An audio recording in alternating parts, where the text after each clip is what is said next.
বেপরদায় ঘুরে ঘুরে কি লাভ হবে? জীবনটা নষ্ট করলেন। একটা আদর্শবান সন্তানের ডাক্তার বানায় যান, ডাক্তারিও করবে, রোগীও দেখবে, আজান হলে নামাজে যাবে, নামাজের পরে কোরআন তেলাওয়াত করবে, মা বাবার জন্য দোয়াও করবে। আপনার জীবনটাও ধন্য হবে, সন্তানের জীবনটাও ধন্য হবে। ও আম্মা জানেরা, বোনেরা, এখনো সময় আছে, তওবা করেন। আর বেপরদায় চলবেন না, নামাজ ছাড়বেন না, স্বামীর মাল নষ্ট করবেন না, মোবাইলে সময় অপচয় করবেন না। যুবক বাবারা, এখনো সময় আছে, মনটাকে বুঝাও।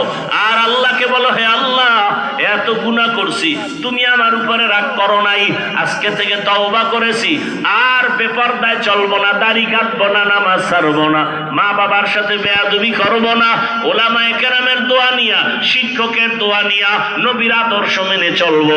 আমার মতো জেনারেল লাইনের যুবক যদি স্কুল কলেজে পড়ে নামাজ পড়ে, আমি পারবো না কেন? আমার মতো যুবক যদি রাস্তায় গাড়ি চালায়, নামাজ পড়ে, আমি পারবো না কেন? আমার মতো যুবক যদি ব্যবসা করে, চাকরি করে, দাড়ি রাখে, নামাজ পড়ে, আমি পারবো না কেন?